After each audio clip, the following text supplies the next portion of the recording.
Pick it up, ready? No. You're ruining this intro, just saying.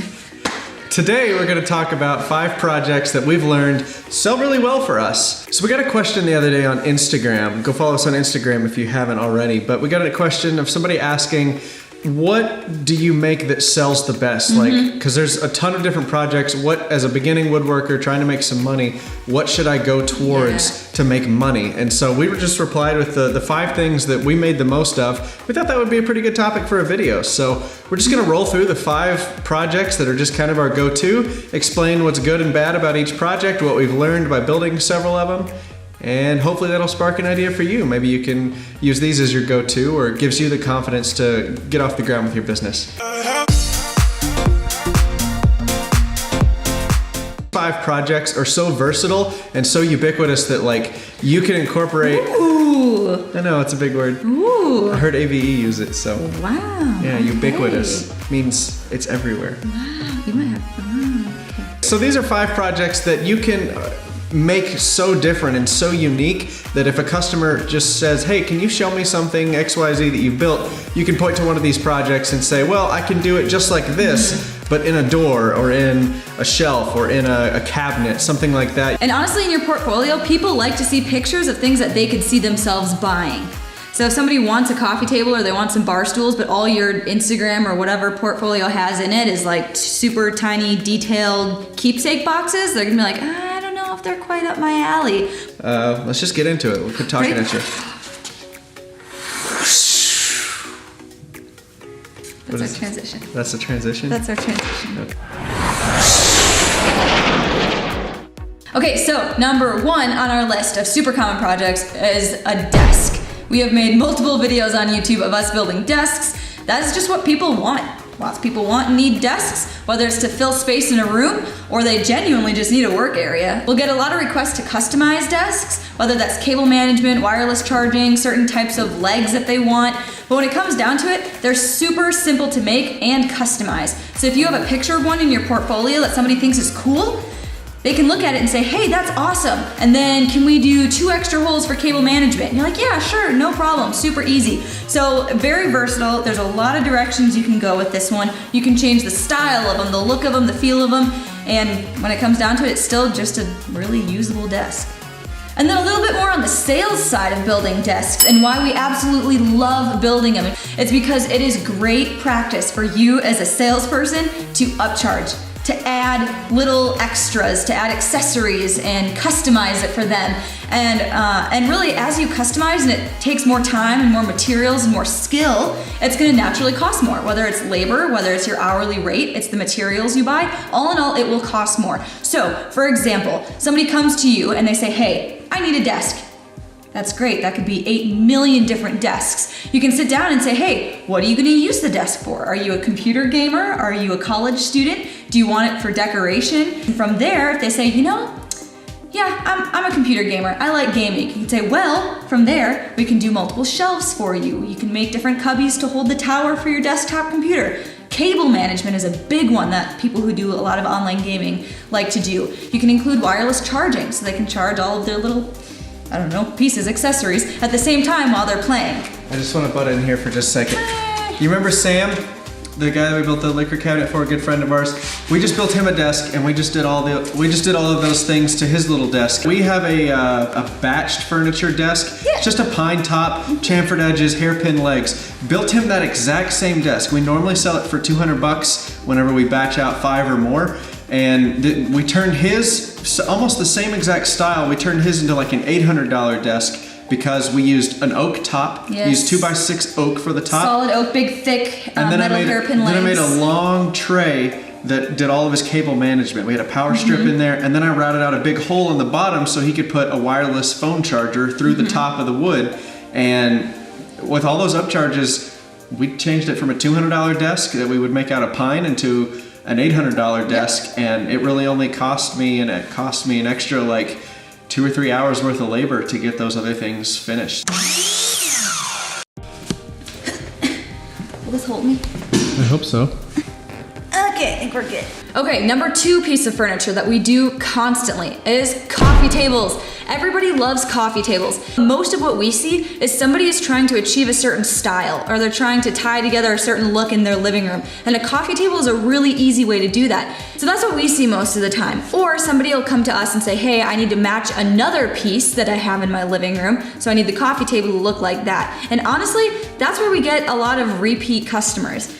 All right, so on the sales side of things, coffee tables are really good because it teaches you and it trains you how to follow up with your customers and get repeat sales. Because if you think about it, where do people put coffee tables? In their living rooms. And then if you look at a living room, think of your living room, it's probably where you have the most furniture in one small area. That reason being because that's the room everybody sees. You have guests and company come over and you sit on the couch in your living room around your coffee table, you serve drinks, maybe you have some end tables, a shelf in the corner, a TV stand. There's a ton of stuff in your living room. So if there's any area of your house where you want a really nice looking piece that you can, talk to people about, for people to compliment and point out the cool design features, it's your living room. So, starting with a coffee table. You build somebody a coffee table. They really like it. You follow up with them in a couple of months and you say, hey, how do you like that coffee table? They say, hey, yeah, I like it. It looks really cool. You could even say something like, hey, when I was in your living room, I noticed in that corner on the left side of your wall, there's a little space open. And I think it'd be super cool if we put a bookshelf in there. We can make it match your coffee table by using the same kind of wood. Oh, that's an awesome idea. I never thought about that. That would be super cool to have a bookshelf in my living room that matched the coffee table. And from there, you can start another sale with a repeat customer. So you put a really nice piece of furniture in somebody's living room, and what do people automatically start doing? They start comparing everything they have to that one piece of furniture. And when you're comparing MDF and particle board furniture to that beautiful oak coffee table that you just built them, they're gonna think, wow, I need to replace some of the stuff I have now with nicer stuff, or I simply want to replace some of my old stuff with newer, nicer stuff. So that's another awesome way that coffee tables are gonna bring you multiple sales. So coffee tables are a really good catalyst to train you to find repeat customers and talk to people who have already bought from you.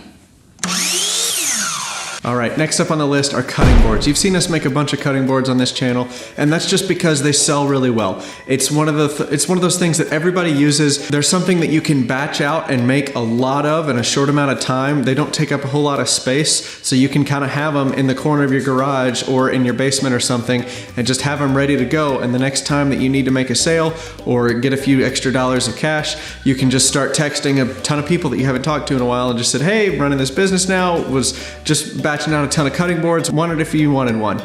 And that's a really easy way to make a couple $100 very quickly. It's also another thing that you can approach businesses with. One thing my buddy Bruce Ulrich that he does, he makes cutting boards for closing gifts. So he's got a really good connection with a bunch of realtors in town, and he just asked him, he's like, hey, can I make cutting boards and you give those to your clients as closing gifts when they buy a home or sell a home with you? He stays really busy making a lot of cutting boards, and you can get super fancy with cutting boards. You can do the face grain cutting boards, which we do a lot of. You can also do edge and end grain cutting boards, which are also, they take a little more time, but they're really, really nice. And if you've got a realtor that's got the money to spend on really nice closing gifts, typically $50 to $100, you can really start to make a lot of money, especially once you start batching them out. That's also a really good opportunity for you as a business owner to learn how to scale. If all you need is an extra 2 or 3 clamps and you can make another 2 or 3 cutting boards per batch, that really raises your profit margin. So this kind of teaches you how to scale with a small product. That way when you get ready to do something like a restaurant or a department store and build all the display tables, you kind of already know how to think through a lot of products running through your shop at once. Yeah, that's why we recommend cutting boards are a great place to start if you're a business that's just trying to get off the ground and learn how to do this production thing. They're like, what's a blanket ladder? It's time for a field trip. Taking a trip. Hi, Brucey. Hi, Bruce. Hi, Perry. Is it gonna be lit? Next up is blanket ladders. Jenny made this one with just a jigsaw and a drill. It was gonna be so mean if you just stopped and said, they're stupid easy to make. Jenny made this one. All right, next on the list are blanket ladders. They're very simple to make. Jenny made this one with just a jigsaw and a drill. They do really well in a living room. They're really versatile. You can get kind of intricate with them if you want to. All it takes is just a couple of 2x4s. You can screw them together, plug the holes. This, again, is another good project. It's a little bit larger, but you can batch them out really quickly. So it's another really good learning opportunity for you as a business owner to batch 5 to 10 of these out and kind of move through the process of doing multiple pieces at once in your shop. These do really well at craft fairs. Also do the measuring sticks, you know, where you measure your kid's height on this stick and you can take the stick with you if you move or something like that. And blanket ladders are really easy to sell because you can also sell decorating packages with them. This is something Jenny's done. She'll like bundle, she'll take like a burlap sack that you get at Walmart or something like that, and she'll put like 4 seasons worth of decorations in each one from like Hobby Lobby or somewhere. And she'll sell that bag of decorations for 20 bucks along with the blanket ladder for about 50 or 60. So for 100 bucks, you've got a piece and decorations already put together, ready for year-round decorating in your living room. A lot of people, at least in the South, where my family's from, we have a whole bunch of blankets and quilts that are family heirlooms, and they're just collecting dust in the closet. But you can put them on a blanket ladder, display them. That's another sales angle that you can go for. Really, these things are just so versatile for decorations. Just try to find out what's popular in your area and try to throw together a decorating package to go with the blanket ladder, because that's going to go way further than just having a ladder made out of wood that you're trying to sell. So this is a good way to learn how to market and take good pictures too.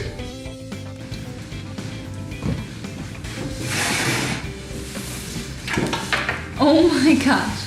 So the last thing we're going to talk about is kitchen tables. This is where you can really flex your muscles as a maker. If somebody's buying a kitchen table from you, it's probably not the first thing they've ever bought from you. Maybe it is, but this is a pretty high dollar item.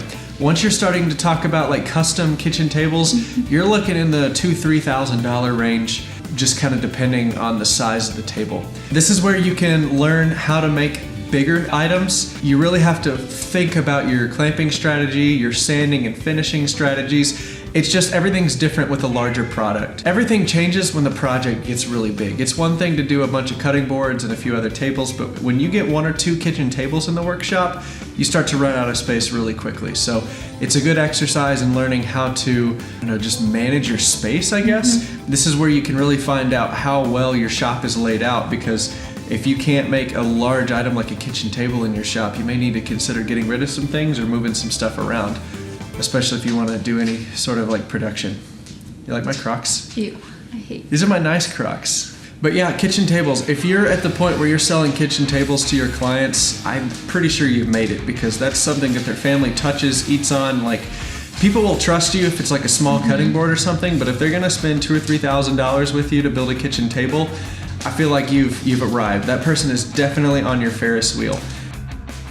I hope these tips have been helpful. These are just the 5 things that we make the most of, that we feel have the best learning opportunity for a small business or a side hustle trying to learn how to build things. And there's all different types of construction. Like, we've covered small things like cutting boards to really big items like kitchen tables. If you can master those 5 products, if you can master those 5 products, everything is going to go your way, and it sounds like you're off to a great start as a business. So, Anything else, Bruce? He says no. all right, well, if you like this video, please hit the thumbs up button. It helps out the channel a ton. It really does make a difference. Hit the subscribe button if you haven't already. And then if you want to know even more detail about how we actually close sales, what we sound like on the phone, some scripts, our pricing structure, that sort of thing, we have programs available for purchase. We slow it way down. We don't put as much fluff and B-roll. It's literally just the information. Yep. Really in depth, really solid. We spend way more time on those programs than we spend on these silly weekly videos. But yeah, check out links in the description. All right, we're gonna have a couple more videos on the screen here for you to watch. Thank you very much. Bye.